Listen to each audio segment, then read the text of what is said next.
Okay guys, welcome back na naman sa aking YouTube channel. No? So update lang tayo sa ating stats na nakatapos na ng TOT level 41. Kasi nga sa Pioneer Badge hindi siya nabago, no? Nakakalungkot. Pero okay lang sa akin kasi natapos ka na tong floor 41. So paano ko ba natapos yan? Syempre kailangan nyo pa rin ng buff ng Cleric na may basic damage at saka yung kanilang Bliss. Tapos syempre doon sa spear type na damage reduction, basic 10 or pwede yung basic 8 tapos skill damage, no? Shoutout sa mga nag-buff sa atin, si Turks at saka si Britney Spear. Okay, thank you sa inyo, no? So pakita muna natin na natapos natin yung floor 41. So gamit ko dyan syempre yung pots na mas malaki ito guys. So manual pots, tapos syempre unahin nyo dyan yung mage. Kita mo naman kailangan nyo unahin talaga yung mage dyan kasi medyo masakit at saka yung long range. Kasi medyo mababa ang ating defense against magic Eva at saka range Eva. Okay?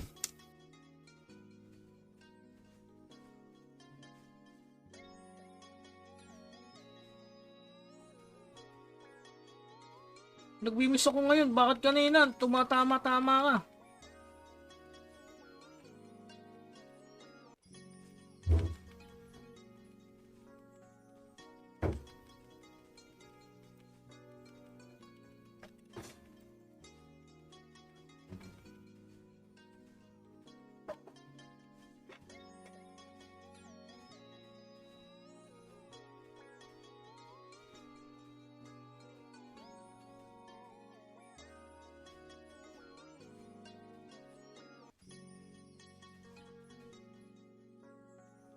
Ako, gutay ang buhay.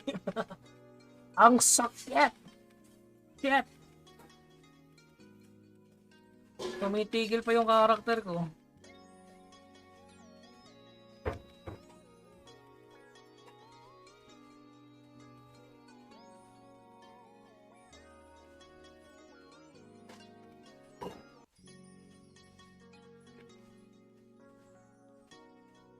Kaya na yan.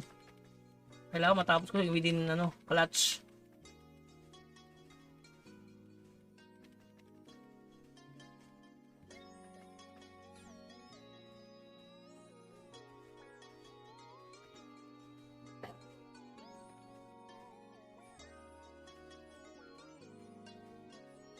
Pwede pala yon gawin kong regen. Ay, kapos tuloy sa oras.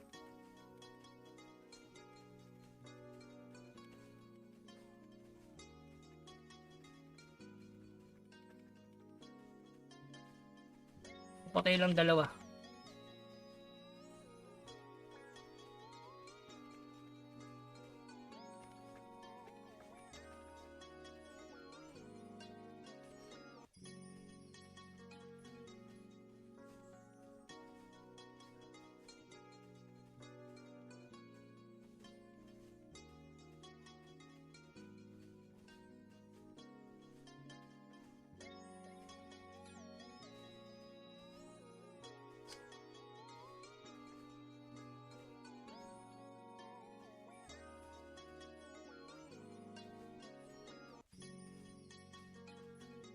Yun! Tapos! Yes! So, yun. Kapag natapos mo na yung 41 na yan, marami nagsasabi hindi daw aabot. So, computein natin guys, manually. So, sa ngayon, meron na akong Pioneer Badge na total 10,950. So, kung tutuusin natin yung TOT, yan, gamit na lang ngayon ng calculator. So, ayan, meron tayong 1,120. Ayan. Tapos ito ay sa 40 ay meron tayong 1,100 at dito. So, total, pag-addin mo lahat yan, total nasa 3,000. Okay? 3,000 na itong tatlo na to. So, kailangan mo ng dalawa. So, itong 37 and 38, kailangan pa rin dyan ng cleric buff, tsaka yung spear buff.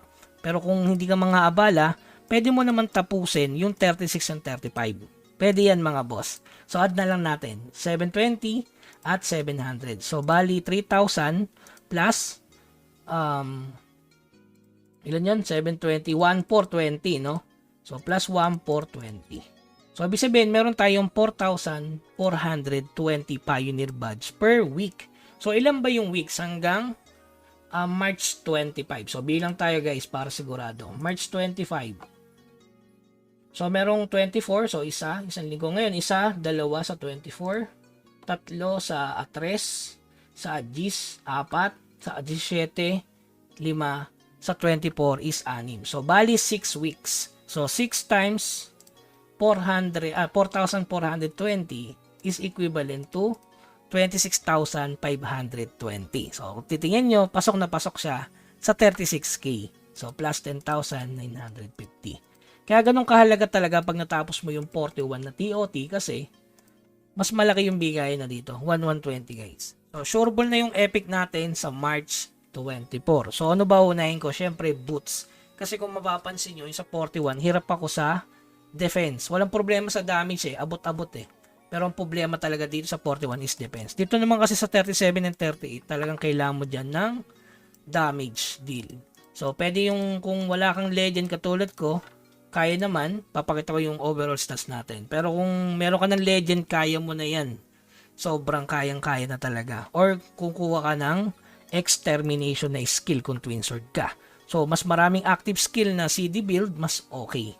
So, dako na tayo sa ating stats. So, yung item natin, lahat naka-rear. Yan, kita nyo naman, naka-rear. So, yung enchant nito, ganun pa rin, ACC. Pagdating sa armor, puro depth plus 2. So, perfect na yan pagdating sa ACC and depth. Okay, ganun din dito, ACC, depth. Yan, ACC, may basic dito, depth. ACC and ACC. Tapos dito, ganun din, depth, puro depth yan, ACC, depth. So, halos perfect na yun sa artifacts. Ang medyo na ano ko lang dito, yan, depth 3. Tapos ito, depth 3 to. Ngayon, sinugal ko kasi kanina, par 7. So, depth 3 to. Kaya yung total depth natin is 432 guys pag full buff. Okay, so yun natapos ko kanina. So, ngayon, i-check natin yung ating PBE depth. So, meron tayong 88 dito. Yan. So, total pala guys, kung umabot ng 550 yung stats nyo, overall na yun guys, 550 na depth and ACC, goods na yun. Kaya mo nang tamaan yun at i-depth yun. Kasi ako kulang talaga ako ng 13 na depth defense pa para mag-miss kahit papano. So, kung 550 na yung stats mo, goods na yan. Ang problema, damage naman. So, yung ACC natin, syempre yan, pinagkuhanan is gear, collection, yan, kita nyo naman, pati yung PB depth. So, regarding sa damage, syempre, unahin nyo yung basic, pinakamahalaga yan. So, yan, yung basic natin, madami sa collection. Ganon din sa melee damage collection, marami dyan. Tsaka yung sa alchemy. Sa alchemy, kulin mo yung melee damage o range damage. Kung range ka, range. Kung magic, magic. So, sa akin na yan, sa alchemy, medyo malaki din. May 9 dito. Tapos, yan. Sa weapon collection, 12. Yung basic, makapal talaga sa collection, 43. Alchemy, 5. Sa guild 39 kapag max yung unang journal. Okay, malakas ang basic nun guys. Kaya sumali kayo sa clan na mataas na yung ganun. Tapos PBE bonus damage syempre against monster. Ayan, kita nyo collection para tong basic attack. Yan. Tapos negation guys, kailangan din. Damage rate negation, ayan, 109. Syempre sa collection, gear, spell infuse, mount, tsaka tong other, ano ata yan, sa skill. Okay, sa skill yung other, yung plus 15. Tapos, syempre, ano ba yung nagbibigay damage sa kalaban? Ito, melee damage rate negation. So, against master yan, PBE. Melee, para sa iyo. Kung range ka, range ang gamitin mo. Tapos, kung PBE, ayan, damage rate negation. Binabawasan mo yung damage reduction. Kung may damage rate ka din kasi yung monster Okay, normal attack bonus damage, syempre, twin sword, mataas talaga. Huwag na kayong magtaka dyan. So, yung other niyan is yung buff. Spell infuse 10, gear 16, character 15. Kita nyo naman guys. Skill damage, syempre. Ito, mahalaga din to, skill damage. Yung pamalit mo sa basic. Kung di ka makakuha ng basic, skill damage. Para once na nag-skill, napupunit agad yung kalaban. The more na mas marami kang skill, gamit mo tong skill damage. Okay? So, goods na tayo dyan. Sa max rate, wala naman. Mayroon pataasin yan. Pero kung 200 ka, mabilis. So, crit damage, syempre, pag naglagay ka ng kung strength ka, di ba? Meron ng matic yun. Na dagdag na crit pala yun. Sa crit damage, hindi ko alam. Ayan, kita nyo naman sa gear collection pa rin. Tapos mount. Tapos melee crit. Yan, pag nilagyan mo nga yung strength, matic yun. May melee crit agad yun. PBE crit. So, source ng damage din yan para mag-crit. Kita naman, gumagamit na gamit, oh.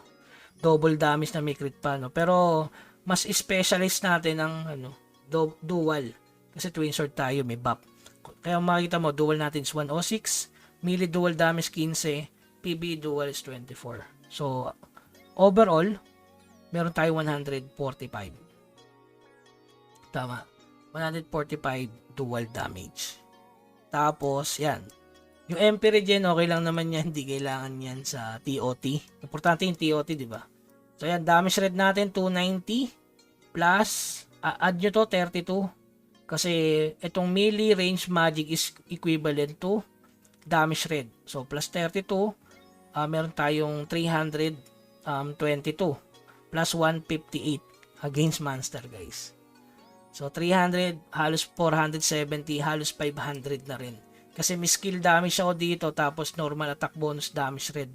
So, plus 20. Halos 500 damage red against PBE. Kaya medyo natank natin kahit hindi tayo, kahit hindi nagmi-miss, ay konti lang yung miss, no? Natatangke natin yung damage ng TOT 41. Sobrang sakit nun, guys, lalo na yung 42. Pag F2P talaga, mahirap, guys. Okay, so okay na tayo sa stats. Napakita natin lahat. Paano natin natapos. Siyempre, yung ating mount, yung may basic, yun lang talaga meron tayo. Tapos weapon style, siyempre, yung yung unang WS pa rin kapag na-class change ka. Tapos dako na tayo sa Infuse. Sa Infuse talaga, guys, medyo ayusin nyo rin yung mag-focus din kayo dito, guys. Yan. Ito kasi yung pinopokusan ko talaga Pag may nakita akong pangit na option, talagang iniisip ko paano ko siya mapapaganda. Ayan, Dep 4, ACC 4, kita nyo naman. Melee dual. Dito pwede rin yung damage negation. Pwede mong kunin. Ayan. May damage negation ba dito? Dual damage pala talaga dyan. Ano ba yung damage negation? Dito ba yun? Sa una pala yun, sa unang page. Ito, pwedeng dito, negation, guys. Ayan. Pwede rin yan. Sa akin kasi dual nga yung specialty namin So, ito, sa dulo, ito, kunin nyo to, normal attack, skill damage, diba? So, parang basic 10 to, guys, itong dalawa. So, depth, basic 7. Bali, 17 basic damage to. Depth. Okay? So, dako tayo sa, sa alchemy. Ayan, alchemy. So, nakuha natin yung alchemy. Yan, pagandahin nyo rin yung alchemy nyo, guys. Gawin nyo, 6666. Yan, 6 na blue, 6 na violet, 6 na green. Kaya kapag sa element spell, talagang solid. Ayan. Diba? So, dito, ganun din. Nadagdagan pa tayo ng isang epic. Ayan, 21 na. Umabot sa 21. Tapos yung dilaw. Ayan. Tapos nilagay natin sa dalawang melee ACC. So, ACC 6 kapalit ng PBE bonus damage. So, mamimili ka. PBE bonus damage, PBE depth, or melee ACC 6. So, yun. Goods din sana to, kaso mas kailangan natin ng accuracy. Mas mataas ang bigay. 6. Dito, PBE depth, 2 lang. Unless, epic to. Kung epic to, mas okay na kunin hanggang dito, 24. Okay. Okay na tayo dyan sa alchemy. Uy, nakakuha pa tayo ng burner, Swerte. Naka-burner tayo habang nag-record, guys, So, paldo. So, magkano rin yan? May presyo yan, guys. Yun, Kano yan? 169. Pwede na. Habang nagpapa-level tayo sa Masarta 8. So, yun, yung kailangan defense dyan, Sa Masarta 8. 520, okay na ata dito sa Masarta 8. So, dako tayo sa collection. Ito, isa pa to, collection. 649 yung collection natin.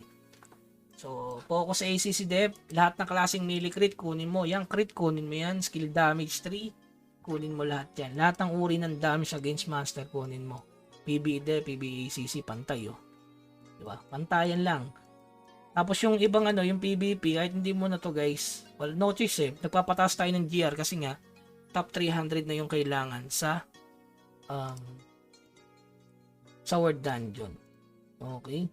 So, glider natin. Siyempre, yung PBE. Wala tayong epic. So, isa pa yan. Problemado din ako sa glider. Gusto ko magka-epic para medyo lumakas. Tapos, yung huli, Weapon style. Ay, yun yung ano, WP. Sa WP, dahil may libre guys, ay libre na second advance, gamitin mo na lang sa melee damage. Kung hindi naman, mag second advance ka ng para sa weapon style kapag nag-switching kayo guys. Pag nag-switch kayo, limbawa, sa weapon style, may makukuha ka maganda sa slot. So, magpalit ka yan, ACC dep. Sayang nga, hindi ko ginamit dito, pero basic 2 okay naman din. So, yan. Pwede yun guys. Halimbawa, kayo, spear. Basta walang skill damage. Yung unang kasing weapon natin, puro skill damage lahat eh. Okay? So, yun lang guys. Goods na tayo sa regarding sa ating stat. Yan. Napakasaya kasi natapos natin yung Tower 41. Napaka-solid nung update. Pwede kayong gumawa ng alt. Kasi kagabi, kanina pala, napa-level 43 natin. So, papakita natin yung bid soon. Okay, so yun lamang guys, keep grinding. Huwag kalimutan mag-subscribe sa ating channel. Hanggang sa muli, paalam.